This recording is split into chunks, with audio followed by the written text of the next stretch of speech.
thing that I guess is anxiety provoking for me is that somebody who loves technology and really thought that the internet was going to help us come together and work on things together and bring the world together, sees how it's been used to fracture and disseminate disinformation and lies, and we're living in sort of a post-fact world. I mean, so how do you explain the dissonance between the promise of the technology and where we are today? Certainly, and I sympathize with the remarks you just made. I myself have the same observation that especially over the past 5 years, there has been a most unfortunate fracturing of our society.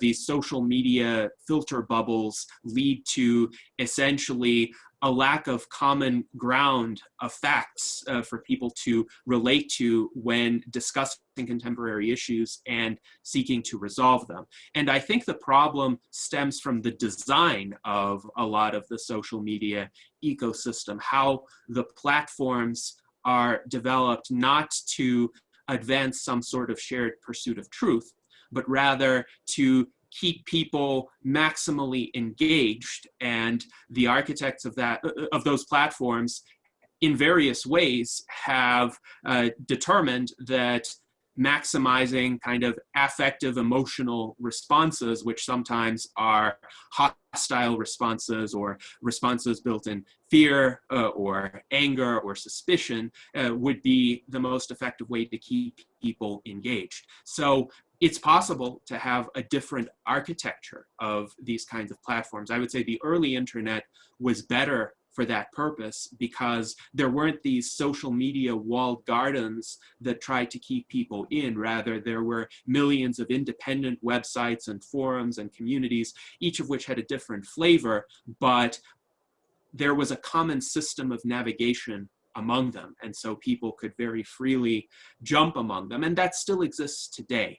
The problem is the social media companies have become very adept at kind of pulling on the psychological levers, exploiting the evolved flaws of the human psyche. And I think I love sorry, I beg your pardon.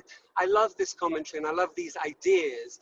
I mean, the issue to me is the financial one. I mean, and there are those in the transhuman movement that are very libertarian, let's say. I mean, there's a very libertarian sort of thrust. And again, there's some aspects of that I love.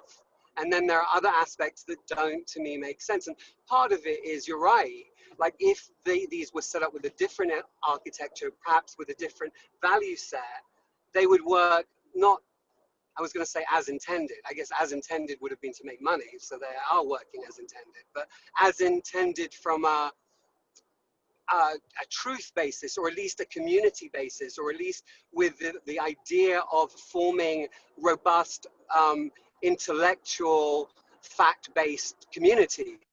Now, how do you incentivize, in a system, again, where certain, not just the transhuman, but that has a very sort of libertarian thrust, particularly in Silicon Valley anyway, how do you incentivize the powers that be to want to create such a community when actually they say in terms of their philosophies that they do, but obviously that's not the case. I mean, we're seeing it play out. We saw it play out in our last election. We're seeing it play out in Europe. We're seeing it play out in many other countries. And so I'm sorry that I'm giving you sort of practical problems, but yes, what are the solutions of incentives? I can't even say the word.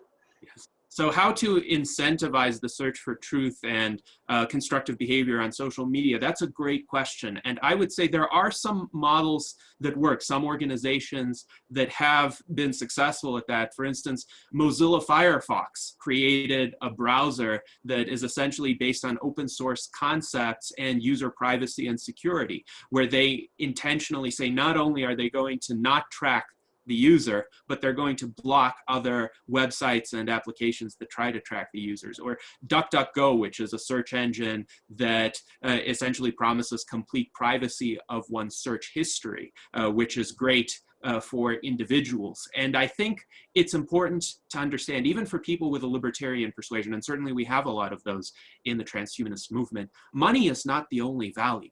If you have money, but you don't have privacy, you don't have the dignity of the individual, you don't have the comfort of knowing that you can live your life as you choose without somebody else spying on you, without somebody else feeding your choices into an algorithm that will determine some other aspect of your life that you never gave permission for it to determine, then what is that money really going to get you? Is it going to get you freedom? Is it going to get you happiness? Is it going to get you even the things that you expected money to get if other gatekeepers are using certain information about you in ways that you don't want it to be used? And I think people, especially a lot of people with a libertarian bent, have recognized that. I think the entities that are most prone to these kinds of abuses are actually not ideological.